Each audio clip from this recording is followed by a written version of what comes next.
Greetings, friends. I want to talk about the suppression of masculinity in today's society, particularly in Western countries. I was having a conversation recently, and this person asked me if in Orthodoxy they allow females to become priests. And I said, of course not.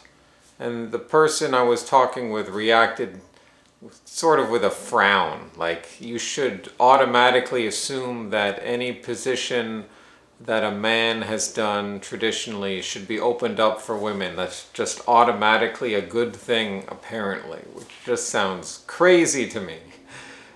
But more generally, I want to touch on this theme of the suppression of healthy masculinity. We're not talking about the unhealthy, fake masculinity of people like Andrew Tate, who have a very perverted view of women and of what the good life of a man is, which is essentially meaningless.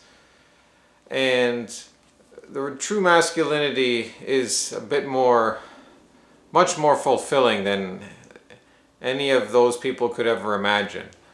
Recently I had another fire with my good friend, and we've done it a few times. We did it on October 1st, October 7th, October 28th.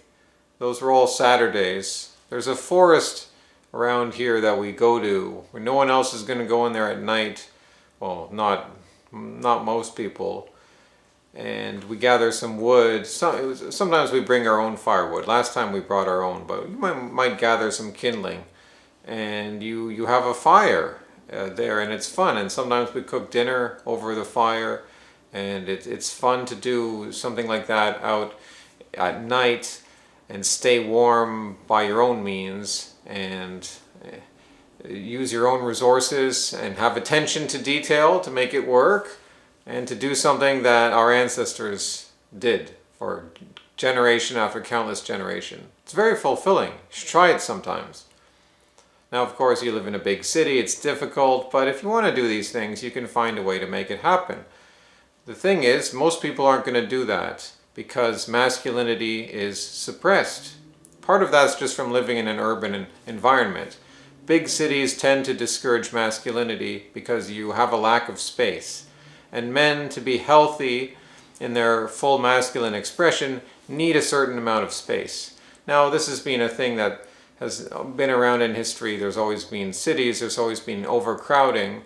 I mean, we did tend to be more agrarian peoples in the past. We would have had more space, but people still have had this problem.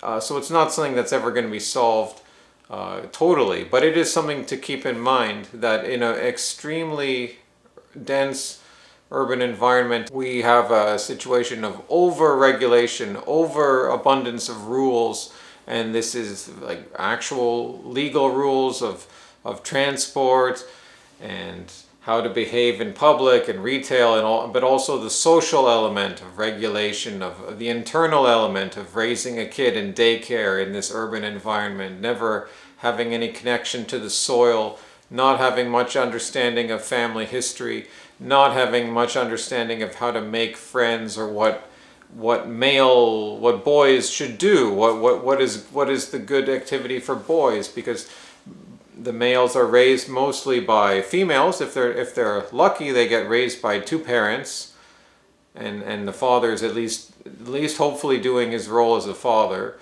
to be there and to protect the child from bad influences. But in today's world, who knows? But if he's not lucky, then he's raised by a single mother, and very likely, even if he has two parents, he's still going to daycare a lot of the time. He's influenced by the daycare, which is going to be the government indoctrination, which is more feminizing. And by the way, I don't mean feminizing in a negative way. That is generally a way to say what's going on, but it's also true that they discourage traditional femininity. So that's another side to the story I can't get into here. They also don't like the traditional woman, so in that sense, the beast system is anti-woman too. But I'm just saying in a more general sense, there is this feminization of society that is something you can see in history before when empires go into their decadent phase. But anyways, I've mentioned in conversation here and there to people that I have these fires, and it's surprising many of the people more than half of the people I've mentioned this to, which isn't that many people, but they've reacted with discomfort, a feeling that this is taboo, this should be talked about, and it's not necessarily that they say you shouldn't do that, don't do that, but it's kind of like, oh, you got to be careful. That's dangerous. There is a sense of, oh, that's dangerous. You're going to start a forest fire if you like. I guess I'm going to start a forest fire. I mean, and the other, I think, angle to it is that this is illegal. It is illegal what we're doing. You're breaking the law.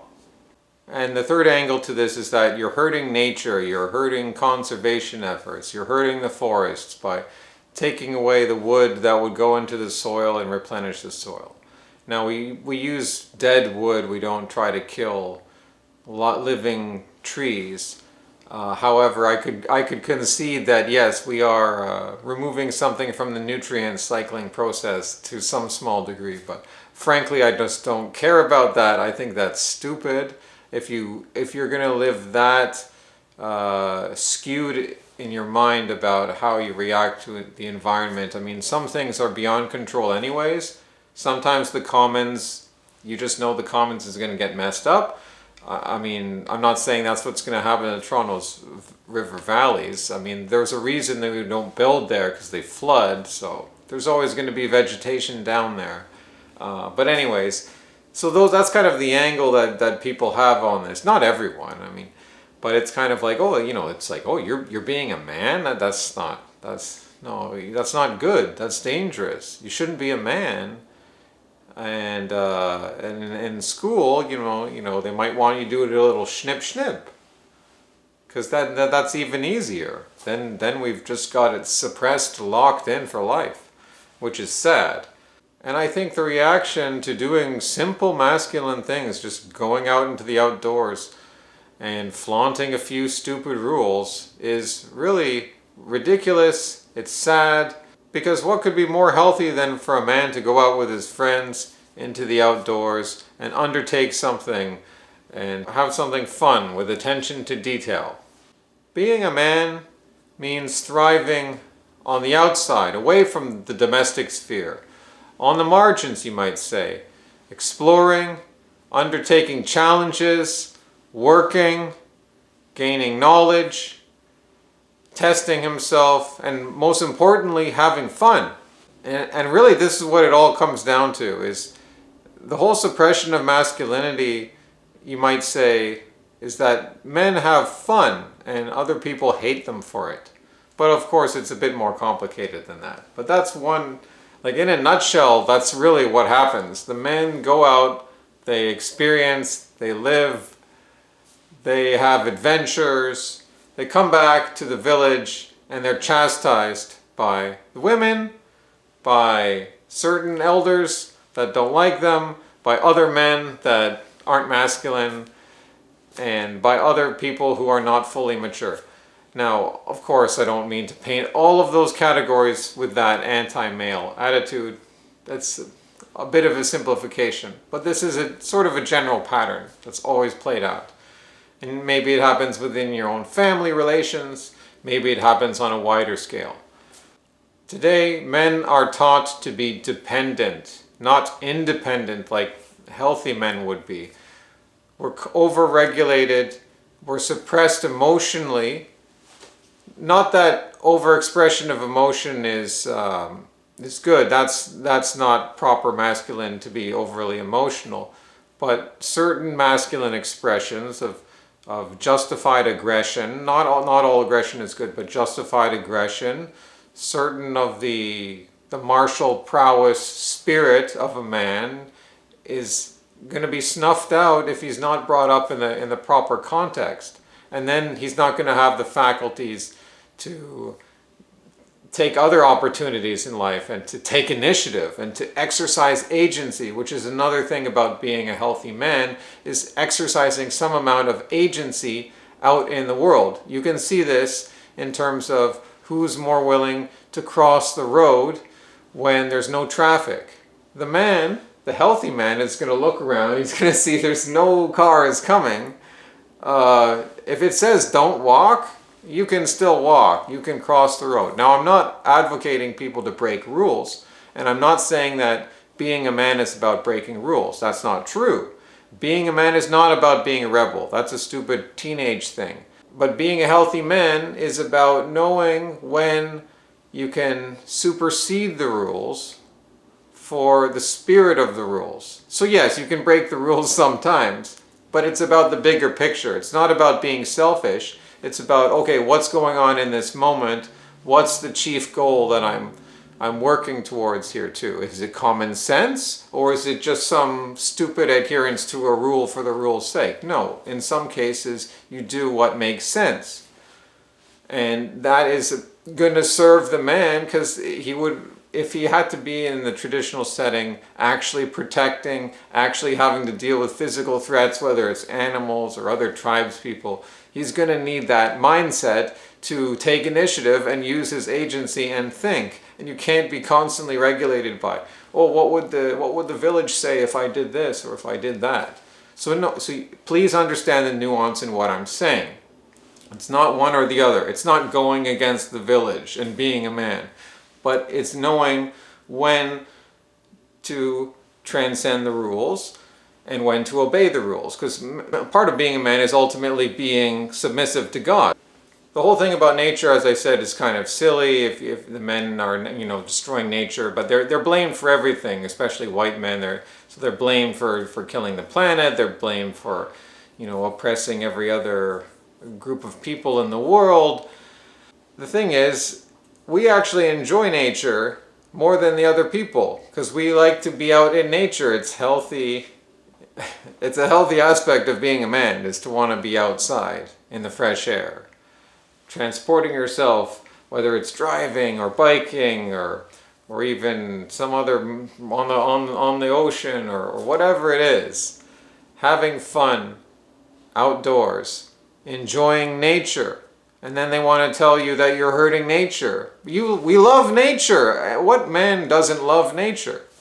It's a beautiful world. Yes, it's a fallen world, but it's a beautiful world to experience, but only a man can experience it in such a way that, God gave us these faculties that we can interact with the world in a certain way that not all other people can, who are healthy men or who are not men. These days it's a completely different picture. Men suffer from low testosterone. You can see this in their physical appearance. They don't eat enough meat, they don't exercise enough, they often submit to the system which wants them to self-isolate and waste their life force in their little boxes. So to be masculine today does mean going against the crowd to some degree. Now, yes, of course, ultimately it is about conforming to the will of God, the way that men should go to church and attend liturgy, but there is also a time to stand up against the crowd, because the crowd today is hostile to God. And we're going to see this through the media, we're going to see this through the institutions, we're just going to see this in daily life on the street. They hate mentioning any word or commandment of God. They hate the name of Jesus Christ. The man is supposed to follow Christ, well, we all are, but to do that means to sacrifice. And this is something also key to being a man. There's the good side, you get to have fun, you get to enjoy things, but there's also the sacrifice of being a man. That only men can truly sacrifice for their family, for any higher purpose, in a unique way. That's where the sweetness comes from. You have fun through challenges, through almost undergoing a certain degree of pain or suffering. It can be fun and fulfilling because you made sort of like a mini sacrifice. But then there's greater life goals that could involve plenty of suffering and hardship. And in the end, it's a sacrifice which you give meaning to for a higher purpose.